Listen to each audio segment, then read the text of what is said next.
हरियाणा खाद्य एवं आपूर्ति विभाग के एडिशनल चीफ सेक्रेटरी पी के दास जी हमारे साथ मौजूद हैं, इनसे बातचीत करेंगे। दास साहब, पंजाब केसरी में आपका स्वागत है। धन्यवाद। दास साहब, जिस प्रकार से जो शिकायतें मिली, जिस प्रकार से करनाल में मार्केट कमेटी के कुछ अधिकारी कर्मचारी और कई जिलों में पकड़े गए, उनका थोड़ा विवरण चाहिए कि कहाँ कहाँ ऐसी कार्रवाइयाँ हुई, उनके खिलाफ क्या कार्रवाई की गई जो कहीं ना कहीं कालाबाजारी में, कहीं ना कहीं और मामलों में संलिप्त थे। दो किस्म के एफआईआर दर्ज हुए हैं। करनाल में एक एफआईआर हमने दर्ज किया है जहां मार्केट कमेटी के सेक्रेटरी के मिली भगत से और कुछ आड़तियों की मिली भगत से गेट पास बनाए जा रहे थे। हालांकि उस समय कोई किसान या कोई अनाज मंडी में गेट पे नहीं खड़ी थी।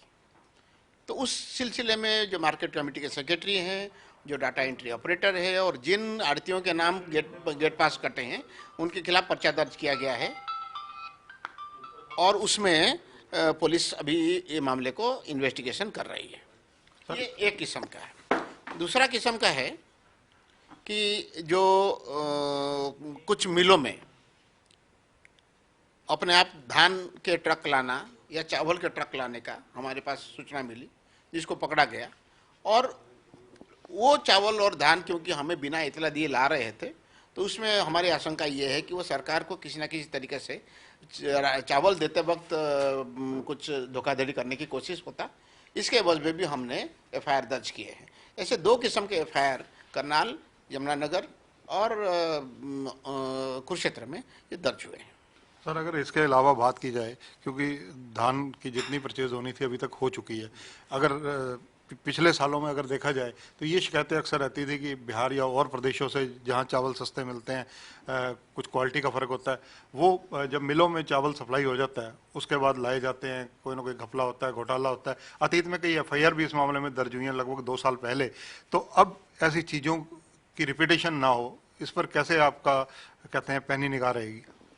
इस बार की खरीद के समय जो हमने तैयारी की थी, जो एहतियात हमने किए थे, इसकी वजह से पिछले साल के 64 लाख टन के कंपैरिजन में इस बार 55.5 लाख टन की धान हमने खरीद किया है।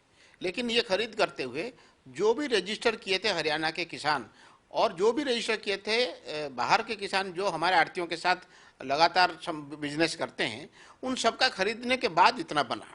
तो इसीलिए जो घोष परचेज की गुंजाइश था उसको हमने रोका, जिसकी वजह से ये ओवरऑल परचेज क्वांटिटी में कमी आई है। इसके बाद आपको याद होगा, इस बार मंडी से मिल तक की जो ट्रांसपोर्टेशन है वो सरकार और उसके एजेंसियों ने अपने तरीके से किया।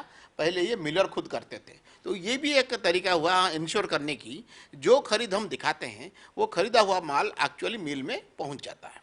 फिर मिल में पहुंचने के बाद कुछ इस बार सिस्टम में परिवर्तन हमने किया है ताकि मिल के मालिक के ऊपर अंकुश लगा रहे कि कोई इरेगुलरिटी ना हो। ये 3 चीज़ें हैं। नंबर 1 कि फोर्टनाइटली मिलिंग प्लान बनाने के लिए मिलर्स को कहा गया है। ये अगले पखवाड़े में वो मिलिंग कैसे करेंगे, हमारे कितने दिन करेंगे, उनका अपना कोई स्टॉक है तो कितना दिन करेंगे, उनका अपना कोई स्टॉक है तो उसके स्टॉक रजिस्टर बनाएंगे जिसके ऊपर हमारे अधिकारी दस्तखत करेंगे। फिर डेली मिलिंग लग, आज की तारीख में मिलिंग हुआ तो कितने धान डाले गए, कितने पहले डाले हुए थे, आज चावल बन के निकले, ये भी दर्ज होगा।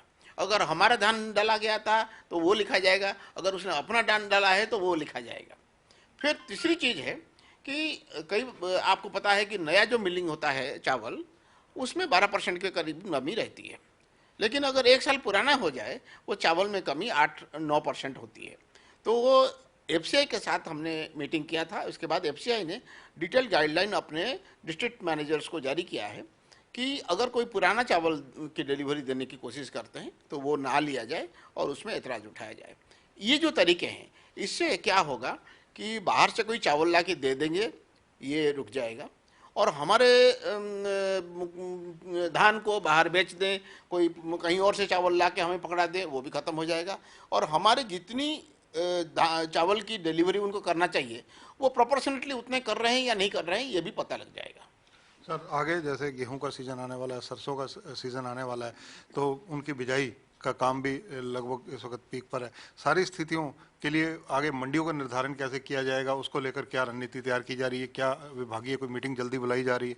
विभाग ने ऑलरेडी इस बारे में मीटिंग हम कर चुके हैं और इसी अगले हफ्ते ही हम गेहूं की मंडी और सरसों की मंडी की नोटिफिकेशन कर देंगे कि कौन कौन सी मंडी में गेहूं खरीदेंगे, कौन कौन सी मंडी में सरसों खरीदेंगे।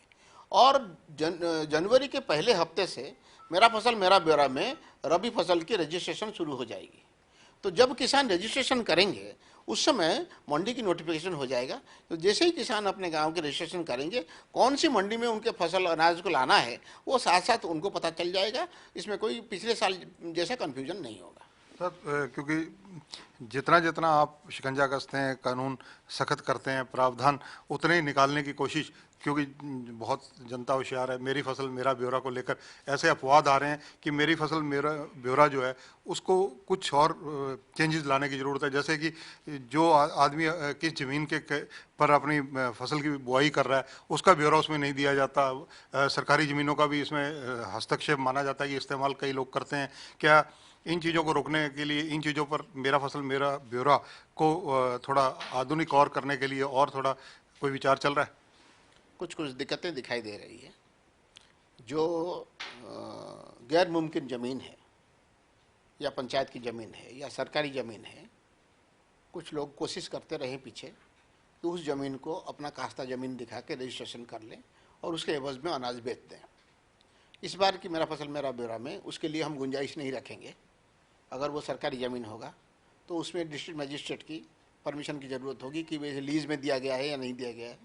अगर पंचायत की ज़मीन होगी तो पंचायत की जो सरपंच है उनकी रजामंदी होगी, नहीं तो रजिस्ट्रेशन नहीं हो पाएगा। इसके अलावा जो ज़मीन के किस्म बदल गए हैं, मान ली पहले ज़मीन था लेकिन अब उस ज़मीन के ऊपर कोई डेवलपर ने कॉलोनी बना दिया है, उसका लाइसेंस मिल गया है, फिर वो ज़मीन के ऊपर रजिस्ट्रेशन नहीं हो पाएगा। इसके बंदोबस्त इस बार मेरा फसल मेरा ब्यौरा में होगा। सर, एक चीज़ और लोगों से, मार्केट से पता लगी कि जैसे कि हरियाणा के 22 ज़िले हैं, DFSC 22 ज़िलों में तो बैठते ही हैं, लेकिन जो वीडियो कैमराज जैसे कि CCTV कैमराज की अगर बात की जाए तो 20-25% से ऊपर हरियाणा में इनके वर्किंग में नहीं है, ऑफिस के अंदर कि जो उनके कार्यालय हैं या जहां वो मिलते हैं, लोग आते हैं जाते हैं, वहां पर CCTV फुटेज की कमी भी देखी जा रही है। DFSC ऑफिस में CCTV की बंदोबस्त पहले नहीं था, ना ही अब उसके कोई व्यवस्था है कि हर एक ऑफिस में होगा। हर एक मंडी में एंट्री और एग्जिट के ऊपर CCTV फुटेज की व्यवस्था किया गया है बड़े मंडियों में। बाकी मंडियों में इस बार रबी की खरीद से पहले कर लिया जाएगा। Thank you sir. तो ये है PK दास जो बता रहे हैं कि सभी मंडियों में CCTV जो फुटेज है, कवरेज है, वो अवश्य कराई जाती है, कैमराज लगाए गए हैं। इसके अलावा जिस प्रकार से जो बाहरी राज्यों से आकर हरियाणा में चावल कहीं ना कहीं कोई खरीद ना कर पाए, इस पर भी विभाग की पैनी निगाह है। कैमरामैन सुनील के साथ चंद्रशेखर धरनी, पंजाब केसरी TV, चंडीगढ़।